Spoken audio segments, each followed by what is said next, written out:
Welcome to the Spacious Unknowing Network, Sunshine for Your Soul, with Julio and JoJo Rose. We invite you to enter into ecological equanimity in the unified field of spacious unknowing. We open and awaken to broaden your access to the soul rhythm in all of us. We engage in the pilgrimage inward to feel the infinite love that beats in the rhythm of our collective soul. We will guide you to new horizons and infinite love during our Inquire Within segment. To accept that, you create your field. I create my field. And together, we create the unified field. Spacious Unknowing Network with Julio and JoJo Rose starts now. Aloha and welcome. You're listening to Spacious Unknowing Network, Sunshine for Your Soul. I'm JoJo Rose, here with Julie O. Rose. Please, Julie, it is your turn. Today, I will be reading excerpts from the book I've been speaking of, My Radical Life in Spacious Unknowing. These are the earlier chapters, and this particular one is part 3, which is Fire and Ice. And it's, well, I'm going to start reading right now. When I was in the park last night, David's mother asked me if we would consider letting David live with us for a while. He hardly got the words out. And, yes, Dad, yes, can we? It would be fun to have David here, a big brother. Jay began and the chorus continued with the same plea from Matthew and, yes, Dad, please, please. JoJo. Let Dad and me discuss it. Then we will talk at dinner tomorrow because I have questions for each of you about this. They each nodded their heads. Yes. Gina said her first word, eat. We laughed. J. Matt and JoJo were gleeful to hear her first word, and we did eat. Later that evening, Benny gave me a clear picture of what David's mother told him. She lived in a small trailer with her husband and had no room for him. David's father was remarried, and his wife didn't like David and didn't want him in their home. Benny and I went over the pros and cons of having him live with us. My concern was that our oldest child, Jay, would feel misplaced by someone older than him living in our home. I dismissed it quickly because of the way Jay had responded at dinner. I knew that I needed to ask each of the children questions. We realized that the best we could do for David was to place a bed in the boys' bedroom and use the bunk beds for Jay and Matt, and a twin bed for David. David had a history of using marijuana. The day after Benny and I spoke, I got a large chart with pictures of marijuana and different drugs with the psychoactive properties of them. I needed to recognize, be consciously aware of what may be happening in our home with David living with us. Also, a couple weeks ago, some young people had moved into the park. Jay and Matthew ran home and burst through the kitchen door. There's hippies living in the park. Who? What? Hippies. Who? What? Hippies. Who? What? Jay and Matthew sat down and said, okay, Mom, 2 human beings moved into the park. That's much better. There are many labels that are placed on people. No human soul is a label. Each soul is in need of dignity and understanding. A label makes that impossible. They are written off in 1 second by that label and pushed away or drawn close, depending on what the label means to the one pushing away or drawing close. Everyone is affected by the way we see them. Do you want to know how I know this? Jay and Matt both nodded yes.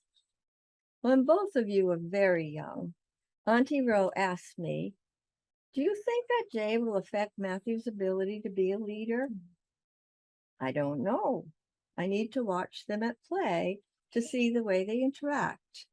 The next morning, both of you were playing, and I did what I told Auntie Roe I would do. Much to my surprise, a shift happened inside of me, and I became aware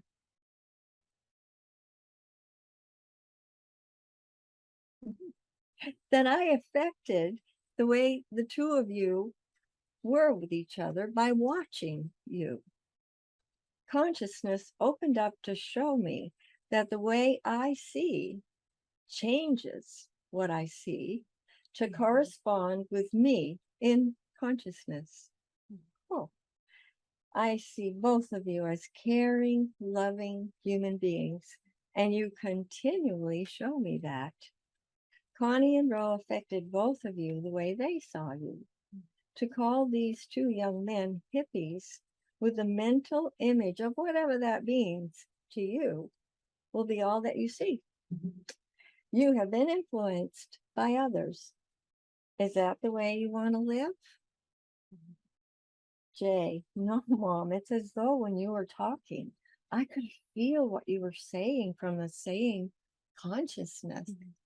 Wow. Matt, the same happened to me, Jay and Mom. Do you both get it then? Both of them said yes. Yes. Freed from labels, they ran outside to engage in conversation with the two new people who had moved into the park. David was called a hippie.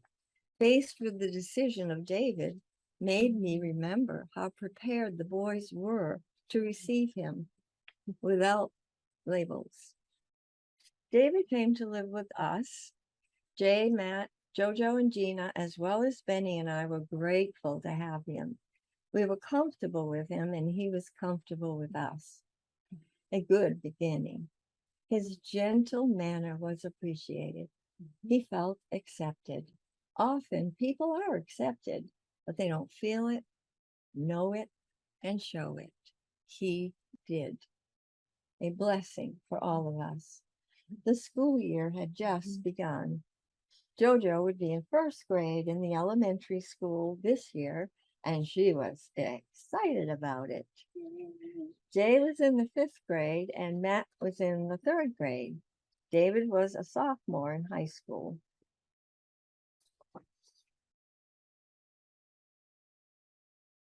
We were home, and a friend brought a couple to our house. We meditated together. After the meditation, the woman said, Benny, when you meditate, you look just like Yogananda. Who is Yogananda? A yogi who wrote his autobiography. You need to buy it and read it. When you see the cover of the book, you'll understand the resemblance I saw. We did buy the book. There was a resemblance when Benny was meditating. Yogananda's vocabulary enthralled me. His writing gave me new insight into the life of Jesus. The bright, broad spectrum of footnotes captured my attention because of the depth of clarity and understanding in them. He added another layer and level to the way we were living. David came home from school and headed for the laundry drawer in the living dining room. He placed the shirt in the drawer. David, I saw you in a circle of friends in someone's house sharing totes of marijuana. David was at a loss for words. He grinned. How in the world did you know that? Are you psychic or something? No. The people I care about are always within my inner vision. I am alerted when some attention is called for. It comes from deep care, David. Wow, I haven't been busted by anything like this before. And you're so calm. How do you do that? David, I want you to know that you are seen and you are loved. This is your life I am speaking of to you. Come, sit down. When you go to school, what are you working on? We modeled a village, and it's all about serfs and the lords that held them in serfdom. I dislike school. I see no use for it. And how did you know I skipped school sometime? What was the first year of school like, David? You mean kindergarten? Yes. My parents were fighting and talking about divorce. When I left for school, my stomach was tied in knots. I cried when they left me there because I didn't know if they would come get me. Every day was the same, fighting, arguing, threatening to leave, separate, divorce. I couldn't think straight. School kept me from knowing what I needed to know. Were they still together? Did they leave each other? Would they leave me? David, can you see that your dislike of school wasn't your natural way? You are sensitive to what others say and do. Stop to consider what you need. What do you need to do for you? I don't ask myself these questions. I will. I need to. Thank you. You are welcome, David. Gina is waking from her nap. Great timing, Gina. The children say she has radar, and I think they're right. I went into Gina's bedroom to greet her. The children will be home soon. Are you ready for them? Yes. Let's go. I picked her up and brought her into the kitchen. She lit up when she saw David. Did you see her face, David? I sure did. Talk about love and feeling welcome. I love you too, Gina. I put her in a high chair just in time for Jay, Matt, and JoJo to open the door and walk in. Snack time. At dinner, David opened up. I'm interested in learning how to scuba dive, Benny. You scuba dive. Could you teach me? David, I'm not certified to teach, but I know someone who is. There's a lot to learn for safety purposes. Are you willing to study and stay on course and finish the course? Yes, I've wanted to learn this for a very long time. I will study and stay with it. Good. We'll go together to see the teacher and enroll you on Saturday. Thanks, Benny. I'm excited. Connie had arrived. That's Benny's mother. She came to Florida in October and stayed with us until April. I had to cook for 8 people and adjust to having a teenage boy at the table. He was a good eater, as were the rest of us. I did it through trial and error, with gratitude that everyone was with me and didn't complain, but willing to give me suggestions, pointers, and new ideas for possible additions to the meal. The way we lived was democratic. Everyone had a voice and was encouraged to use it. JoJo celebrated her birthday. She received a beautiful bicycle. She was ecstatic. Benny and I went outside with her to be on either side of her as she pedaled the bike. She wasn't getting it. David came outside. He touched the back of the seat, moving with her, and she took off. Okay, it's that easy, huh? David, you have the dynamic of bike riding down to a science.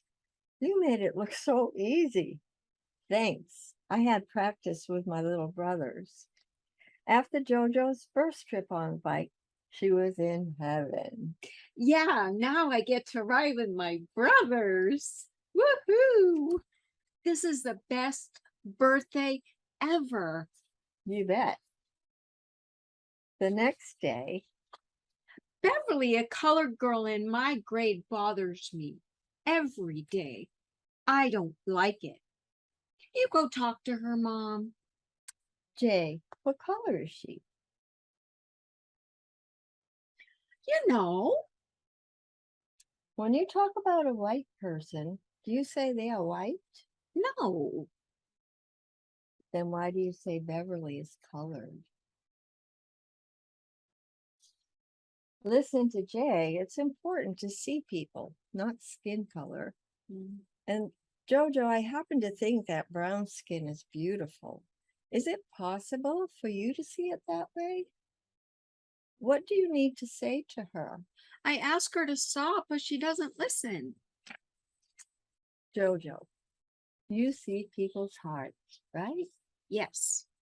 Tomorrow, when you go to school, look at her beautiful brown skin and into Beverly's heart. When you come home from school, you can tell me what you saw. Will you do that? Yes, Mom, I will. The next afternoon, Beverly's heart's the same as ours. did that surprise you? Yes. But each day she complained about Beverly.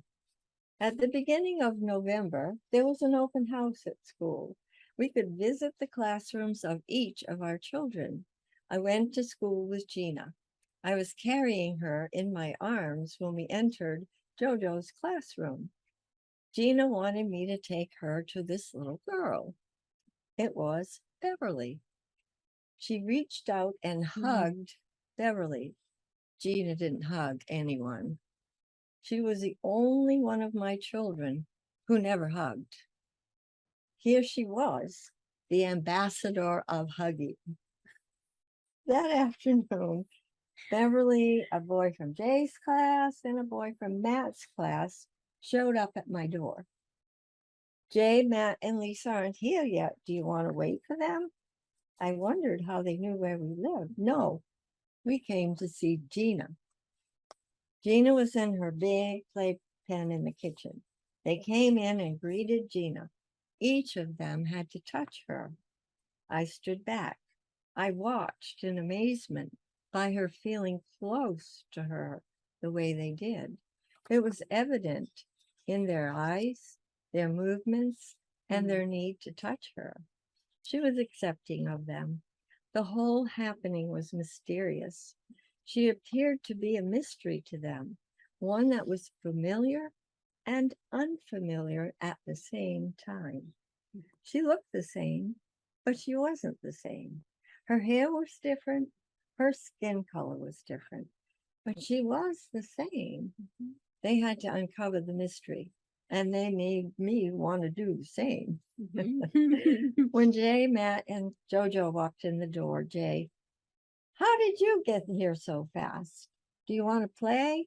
No, we came to see your sister. We're going now. Come on. The three children trooped out of the house, waving goodbye to Gina. She waved back at them. David started to study the same books Benny had studied before he took the scuba diving test to be certified. I knew them well.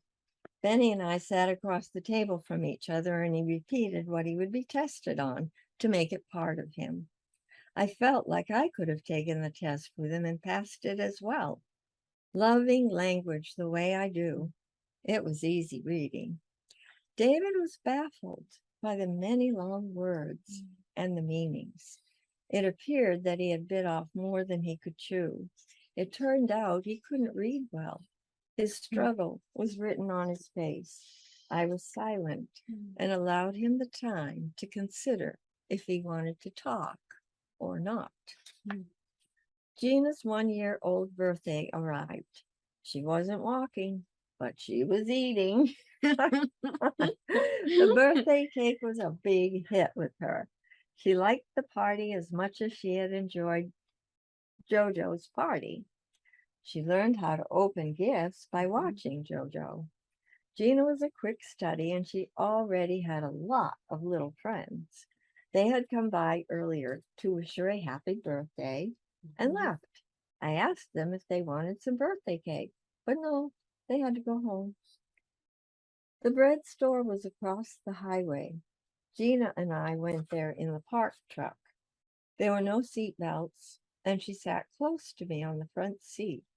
Men and women came over to the passenger side of the truck to see Gina. I said, hello, and they would nod to me, but they were seeing Gina in a way that was a puzzle to me. The mystery continued. I wanted to understand the magnet Gina had within her. Each time we went to the bread store, this happened. It was always different people of different ages, shapes, and sizes, adding to the puzzle. The children still came sporadically, and sometimes they stayed outside with Jay, Matt, and JoJo to talk and play. But mostly, after their visit with Gina, they left. Oh, Gina was in her playpen. Benny was across the dirt road, mowing the grass. Someone had left the kitchen door open. Gina was looking at Benny. She walked across the playpen to get a closer look. She hadn't seen such a sight, and she forgot herself completely. She was walking. Yay! David came home in the afternoon. He plunked himself down on a chair in the kitchen and declared, "You really messed me up. You gave me a conscience. I can't skip school anymore." I did all that? Yeah. Hey, did you ever hear of Led Zeppelin? Yes. Why?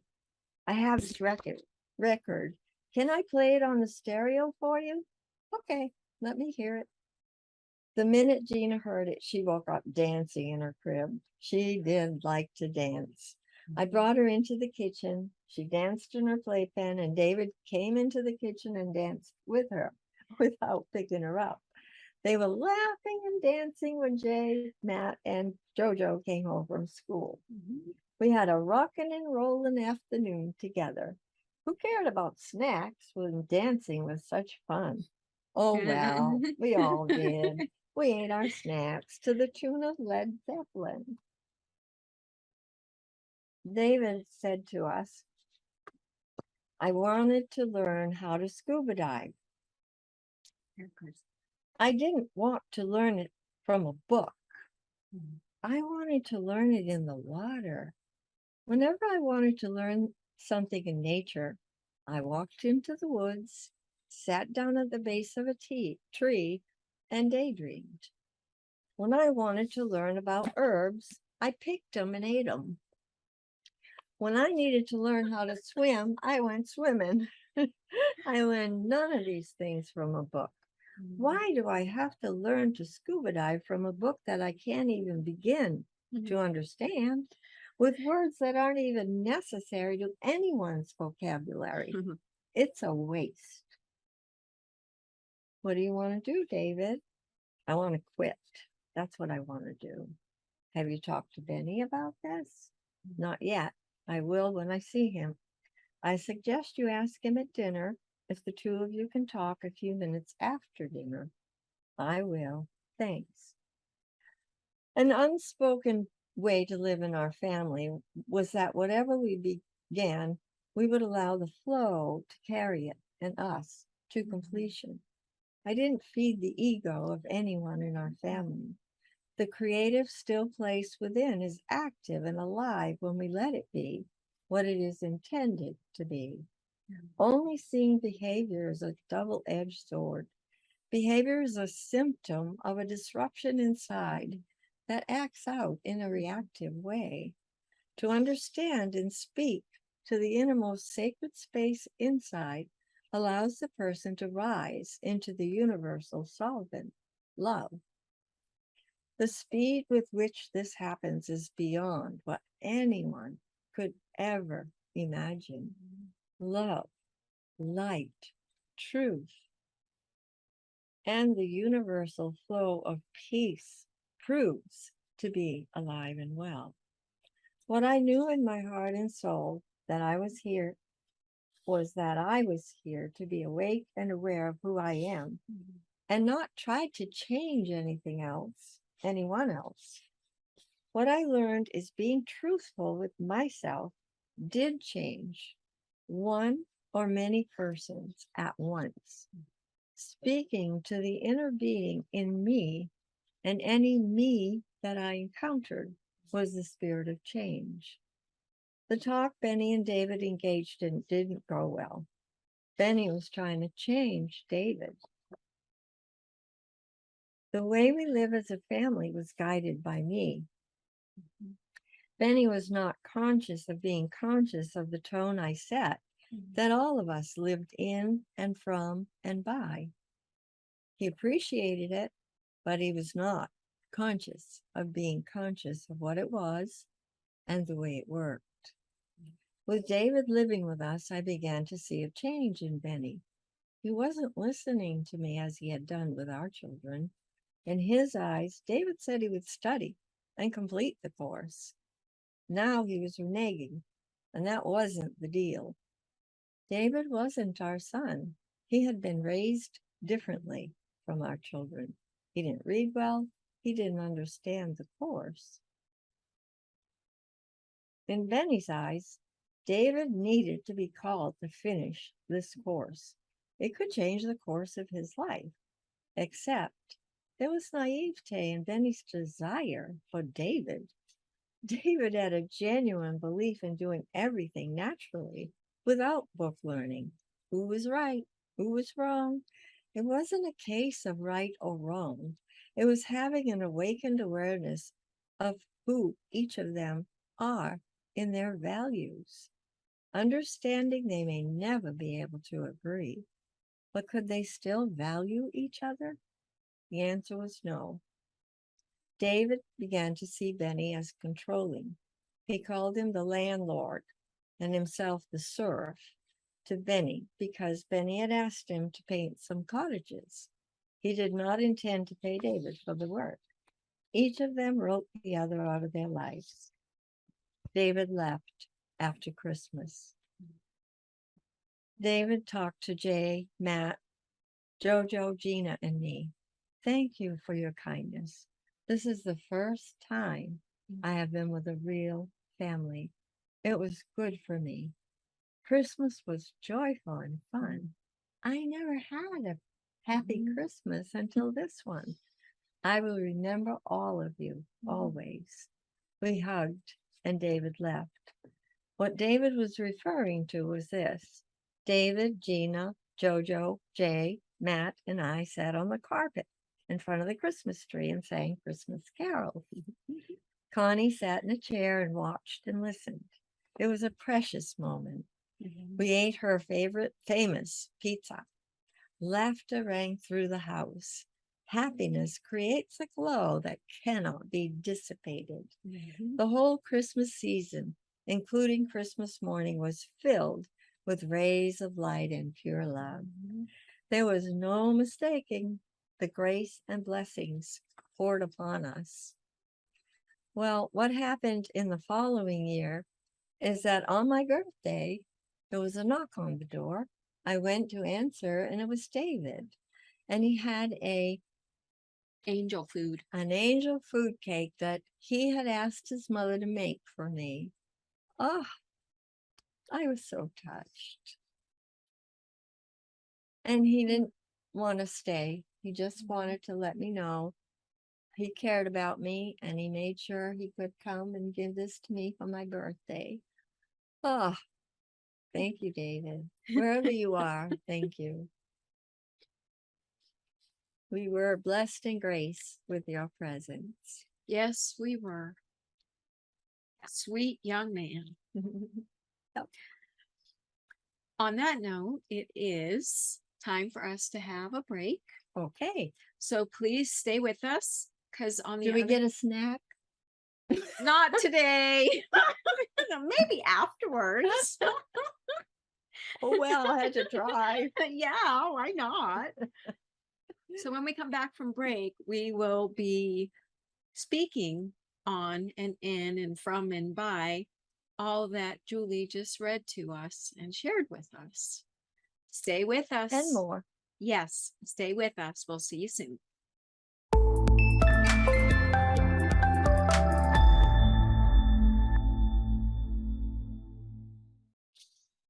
Aloha, welcome back. You're listening to Spacious Unknowing Network, Sunshine for Your Soul. I'm JoJo Rose, here with Julie O. Rose. And today we're speaking on mysterious happenings with color and sound.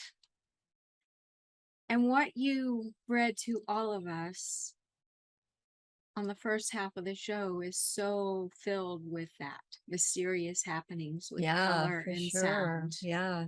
Never did understand the mystery, but if anybody does, please, I accept you responding to it because it's still a mystery to me.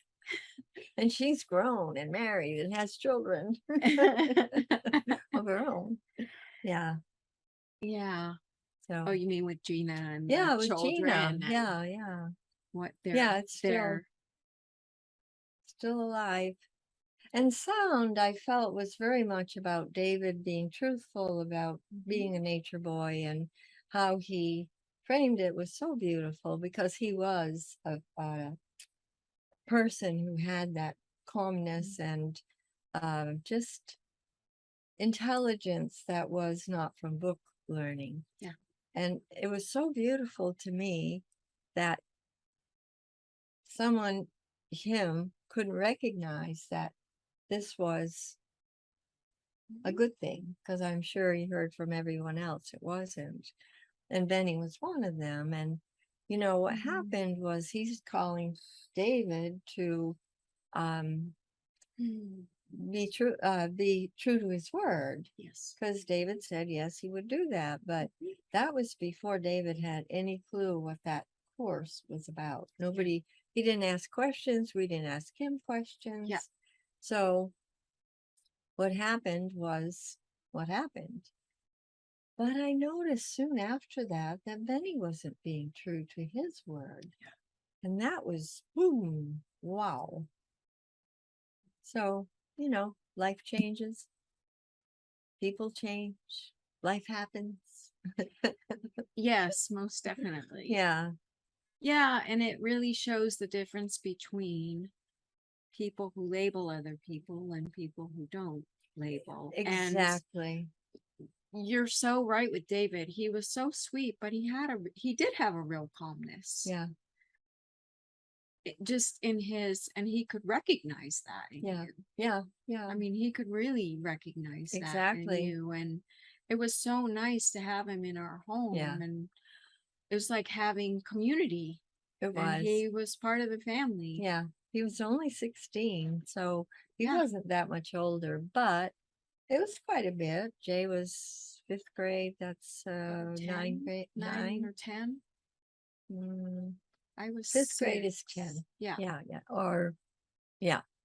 Usually, not always. Not always. No, that's true. But yeah, so there was 6 years difference. There was 10 years between he and Gina. Yeah. So that was a big. But the interesting thing is it didn't feel that way. It was natural. Yeah. Like the way he learned naturally, that's how it felt having him in our home. Oh, yeah. It was easy. It was natural and easy. Yeah. There was so much love between all of us. Yeah. He fit so right in. Yeah, he did. Didn't make any blips on the screen of life that were difficult to handle or anything. And yeah. And you always have to be ready for whatever may arise. And it was just all real easy. Yeah. Yes. And because he was so open, it was so easy to talk to him when things happened that I had seen, and yet he was so open and willing. Yeah. And it just still tickles me. I think there's a lot around that, though, that makes that true, because you can meet up with someone, right, and don't feel that when someone loves and cares deeply, the other person feels that. Yeah. So he was loving and kind, and so were you. And he felt that, and he felt, for lack of a better word, he felt safe. He knew he could Yeah. be open with you. And Yeah. it's true, you did set a really full tone of wholeness in the home.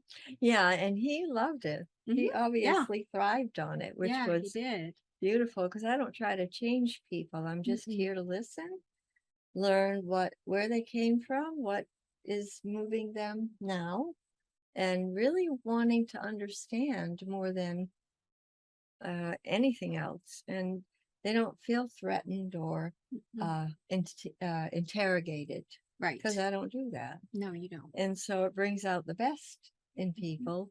And I don't plan on that. That's just the way I live. That's it. It's the way I live. No excuses for me. It's the No, way I live. it is the way you live. And to me, that's the color and sound. Yeah. You know, I mean, there was so much in what you read of the dancing and the snack time and the bicycles and the birthdays and Yeah. having fun with Gina saying eat Yeah. as her first word. Yeah. And walking across the playpen, and there was always sound too, always. Yeah. And for understanding. right. And when you came home and introduced color that way, I was so thankful that Jay said what he did to you because I never know exactly how any of you children have taken on and taken in what goes on. And it was such that was touching. And then you were having a struggle with all of it. I But the was. wild part about that is who knew my taking Gina to school was going to change all of it. Yeah. And she ended up coming to our house to visit Gina, not you. Yeah. Yes. And the two boys that were from Matt and Jay's class. So you just never know what's going to occur that would move mountains because that was a mountain to you, the way Beverly treated Yeah, you. it was. And I knew that, but there was something for you to learn. Oh, And I had to leave it for you to learn and ask you to, I had questions for you and for you to explore. Yeah. But when you learn from your own self, you retain it better. Yes. Yeah. Stays with you. Yeah. It That's really what I mean. stays with you. Yes. Sure does. For a lifetime. So that's a good thing. Yeah, and all you're speaking of really is the spacious unknowing, because that's everything. That's the way that you were in each of these happenings, not knowing and leaving the space for Jay to come in and say what he said to me. Well, like I say, that was like a gift because I never know what each of you have absorbed or how you see life until you speak it.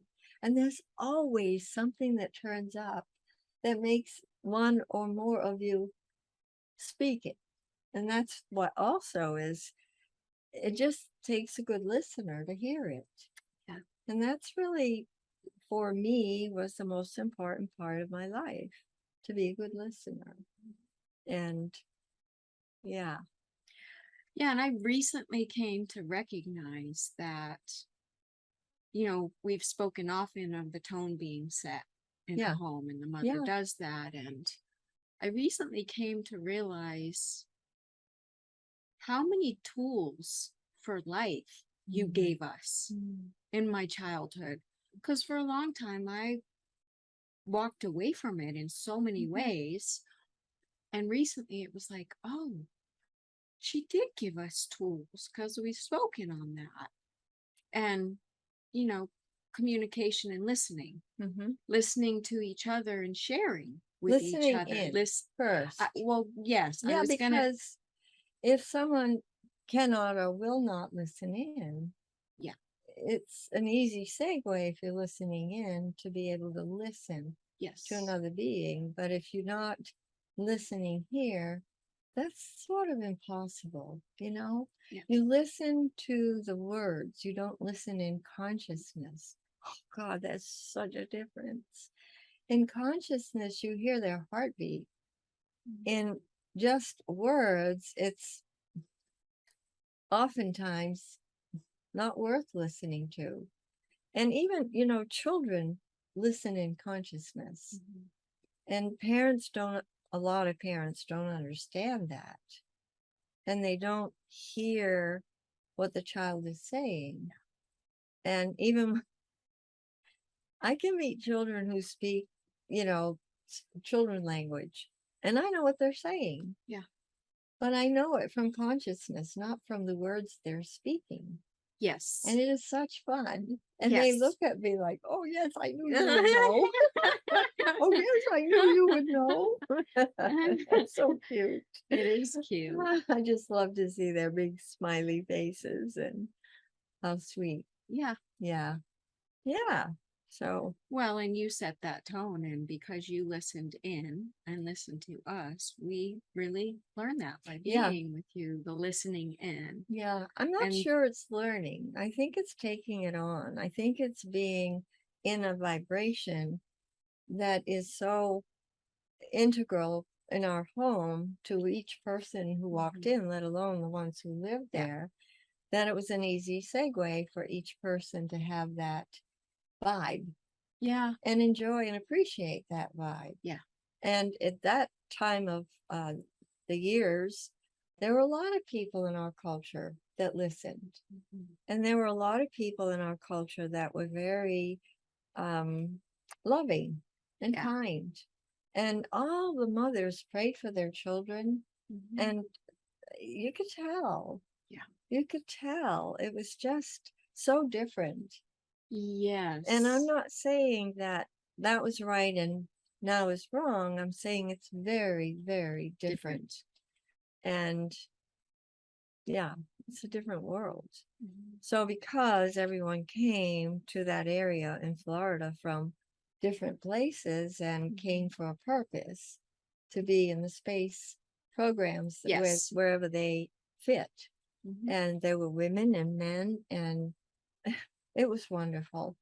It just was wonderful. We had a poetry club that we met once a month, and it was delightful because we had musicians, poets, writers, artists, and it was community. Yeah, there were a lot of people, and it kept being added to, and we had it in our home. Didn't matter. We all made No. room. Yeah, I was just gonna say we had community in our home. Yeah, And then David was added to that, and the children in the park were added Yeah. to that with different things that we were in with them. yeah, And then school for each one of us. Yeah. And you were in with the school as well. And yeah.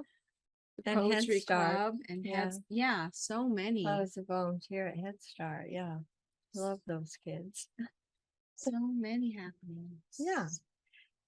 So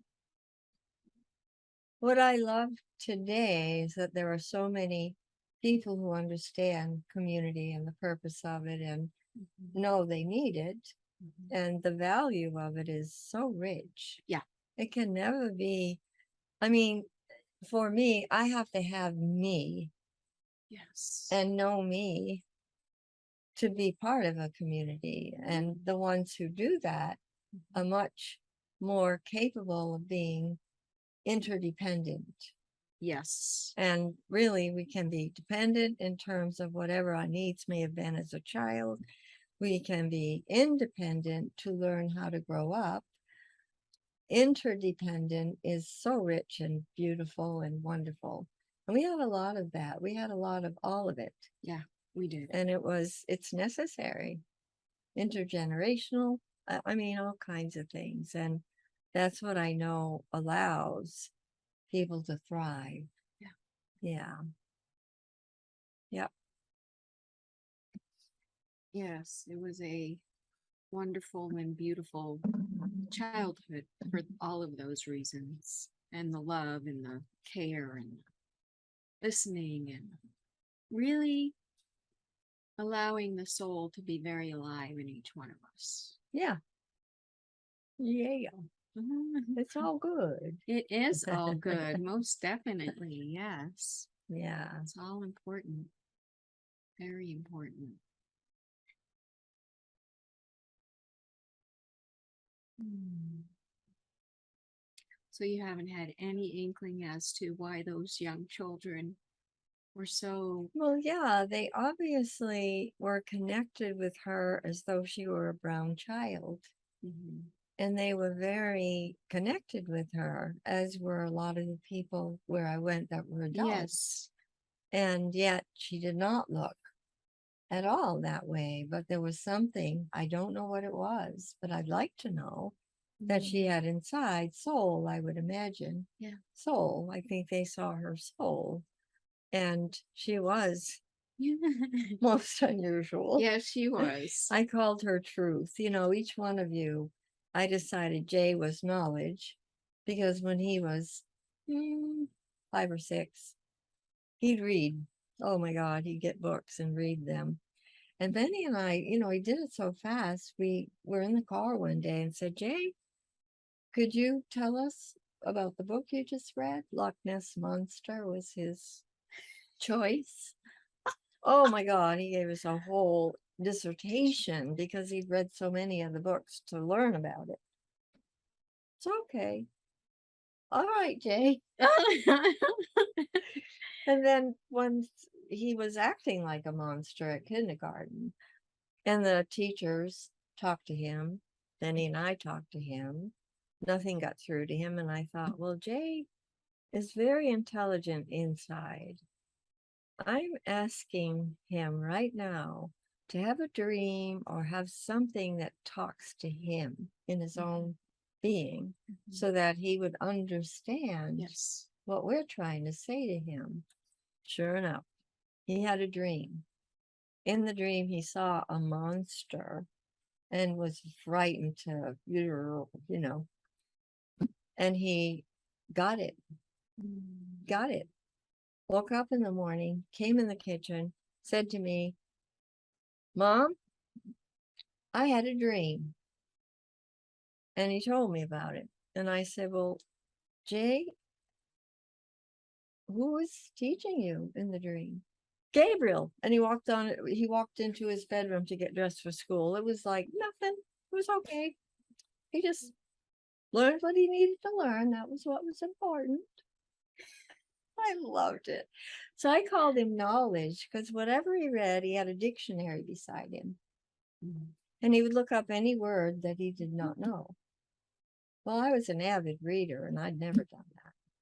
So it was like, I'm paying attention. I'm going to start doing that. And so I called him knowledge. Yes. And then Matt, when he came along, we lived in Boston, of course, when Yes. Jay, Matt, and you were born. And Matt had his own kind of intelligence. And Mike, his uncle Mike, who was married to his Rosemary, Auntie Ro, thought children were only could be programmed. They did not have any intelligence of their own, which I knew very differently. Yes. From my own life, Yes. and then of you children, and all children I ever met. And so I just looked askance at him. I couldn't even. He was a graduate, cum laude, magna cum laude. It was like, hello. Oh, anyway, we were at the table one evening, and after dinner, Mike got out some coins and put them on the table and said, Matt, how many coins are here? Matt counted them. He was 2. And Mike went, oh, well, somebody must have taught you that. And he put more. No matter how many he put, Matt could count them. Yeah. And he said, how did you learn that, Matt? Matt said, I didn't learn that. It's just easy. Like, what's the matter with you, Mike? And so that was that.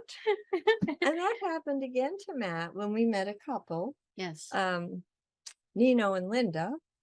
And Nino talked like Mike had spoken, that Yes. children didn't have any intelligence of their own. They were programmed. And so he had 2 children. And I thought, God, this man has got to learn now. Yeah. Linda Yes. was a love. And so Matt, he came to lunch one day, sat beside Matt. And while Matt was eating, he said, Matt, yesterday I was eating a sandwich and I got a headache. What caused that headache? And Matt looked him in the eye and said, it wasn't what you were eating. It was what you were thinking, Nino.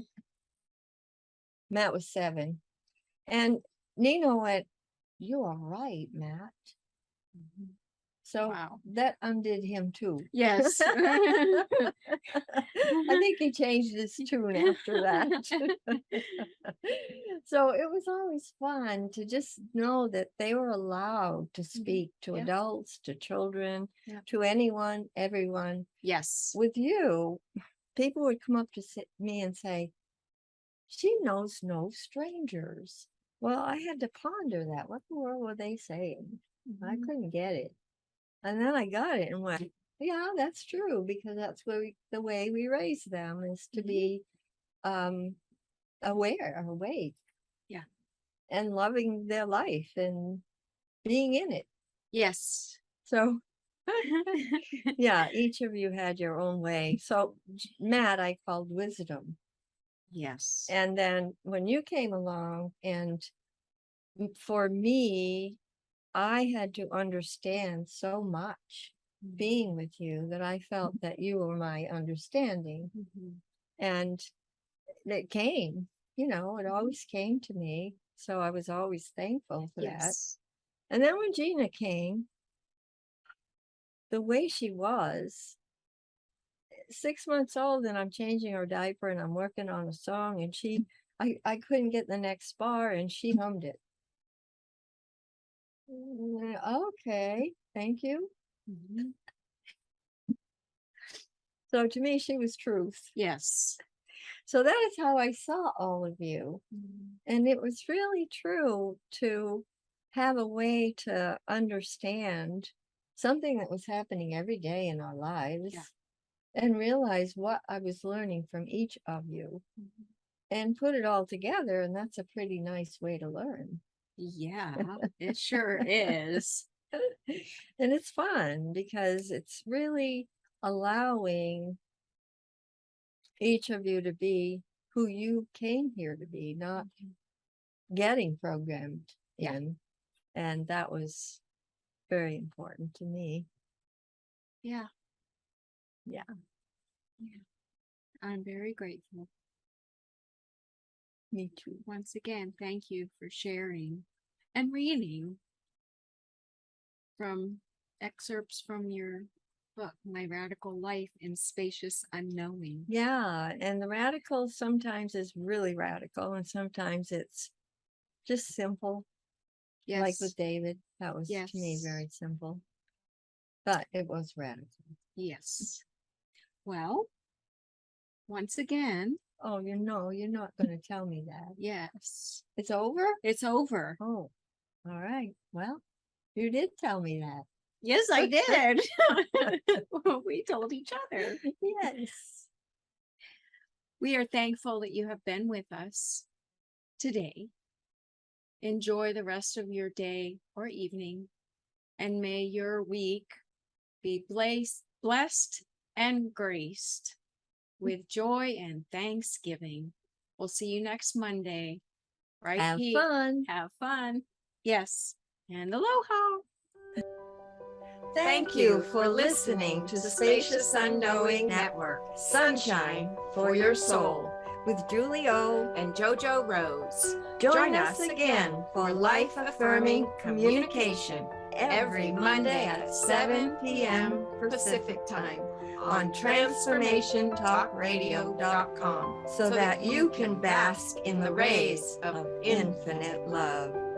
Access soul rhythm to tap into your real being for your heartbeat in the rhythm of your soul. Feel it guide you to new horizons and unlimited, infinite love. For more information about Julie O. And JoJo Rose, visit SpaciousUnknowingNetwork.com. That's SpaciousUnknowingNetwork.com.